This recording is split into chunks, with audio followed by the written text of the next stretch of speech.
നമസ്കാരം, മലയാളി വാർത്തയിലേക്ക് സ്വാഗതം. ഒരു വശത്ത് SFIയോട് ആക്രമിക്കാൻ പറയുന്നു, മറുവശത്ത് പോലീസിനോട് അറസ്റ്റ് ചെയ്യാനും. മുഖ്യമന്ത്രി ഇക്കണക്കിനാണെങ്കിൽ ഒരു നാടക കമ്പനി തുടങ്ങുന്നതാണ് നല്ലത്. പറഞ്ഞത് മറ്റാരുമല്ല, നമ്മുടെ ഗവർണർ തന്നെ ആരിഫ് മുഹമ്മദ് ഖാൻ. ഇന്നും അദ്ദേഹത്തിനെതിരെ കരിങ്കൊടി വീശലുമായി SFI പ്രവർത്തകർ എത്തിയിരുന്നു. SFI പ്രവർത്തകരും അവിടെ ഉണ്ടായിരുന്ന നാട്ടുകാരെന്ന് പറയുന്നു. എന്നാൽ നാട്ടുകാരല്ലാതെ BJP പ്രവർത്തകരാണെന്ന് SFIക്കാർ തന്നെ ആരോപിക്കുന്നു. ഇവർ തമ്മിലെല്ലാം തന്നെ പരസ്പരം വാക്ക് തർക്കവും കയ്യാങ്കളിയും ഒക്കെ ആവുകയും ഒരു സംഘർഷ സാഹചര്യം ഉണ്ടാവുകയും ഒക്കെ ചെയ്തിരുന്നു. പക്ഷെ അപ്പോഴും ഗവർണർ ഇവരോട് എല്ലാവരും തന്നെ ഇരു കൈയും കുപ്പിയാണ് പോയത്. ഗവർണറുടെ കാറിനടുത്തേക്കൊന്നും തന്നെ വന്നില്ല.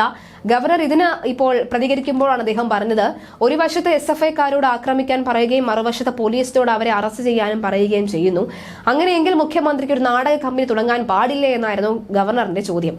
എന്തായാലും ഗവർണറുടെ ഈ ചോദ്യം ഒരുപക്ഷെ ഒന്ന് ഇരുത്തി ചിന്തിച്ചാൽ അത് കൃത്യമല്ല, അല്ലെ കറക്റ്റ് അല്ലേ എന്ന് പലരും ചിന്തിക്കുകയുമാണ്. ഗവർണർ പറഞ്ഞത് ശരിയായ കാര്യമാണെന്നാണ് അദ്ദേഹം പലരും ഇതിനോട് അഭിപ്രായപ്പെട്ടിരിക്കുന്നത്. ഇതിലും അദ്ദേഹം പറയുന്നത്, ഇവരെയൊക്കെ വിടുന്നത് എന്നെ പേടിപ്പെടുത്താനാണ്. അങ്ങനെ ഒന്നും തന്നെ പേടിക്കുന്ന ഒരു വ്യക്തിയല്ല ഞാൻ. അത് ഇത്രയും ദിവസത്തിനിടയിൽ മുഖ്യമന്ത്രിക്ക് നല്ലപോലെ ബോധ്യമായി കാണുമെന്നും ഗവർണർ വ്യക്തമാക്കുന്നുണ്ട്. എന്തായാലും കഴിഞ്ഞ ദിവസവും സമാനമായ രീതിയിൽ കരിങ്കൊടി പ്രതിഷേധം ഒക്കെ തന്നെ ഉണ്ടായിരുന്നു. തൃശൂർ ഏത്തായിയിൽ ഗവർണർക്ക് നേരെയാണ് കരിങ്കൊടി കാണിച്ച് 15 SFI പ്രവർത്തകർക്കെതിരെ പോലീസ് അറസ്റ്റ് ചെയ്യുന്നുണ്ട്. എന്തായാലും ഈ പോലീസിന്റെ അറസ്റ്റുമായി ബന്ധപ്പെട്ടാണ് ഗവർണർ ഇപ്പോൾ ഒരു മുഖ്യമന്ത്രിക്ക് നാടക കമ്പനി തുടങ്ങാൻ പാടില്ലേ എന്ന് ചോദിക്കുന്നത്. മുഖ്യമന്ത്രി നാടക കമ്പനിയിൽ മകളും ഭാര്യയും ഒക്കെ തന്നെ നല്ല അഭിനേത്രികളാണ് എന്നാണ് ഇതിന് താഴെ വരുന്ന പല കമന്റുകളും.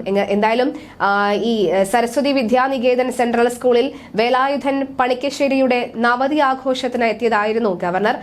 ഈ ഗവർണർക്ക് നേരെയാണ് SFIയുടെ പ്രതിഷേധം ഉണ്ടായിരുന്നത്. പ്രതിഷേധക്കാരെ പോലീസ് നീക്കം ചെയ്യുന്നതിനിടയിലാണ് നാട്ടുകാരിൽ ചിലരും SFI പ്രവർത്തകരും കയ്യേറ്റം ചെയ്തത്.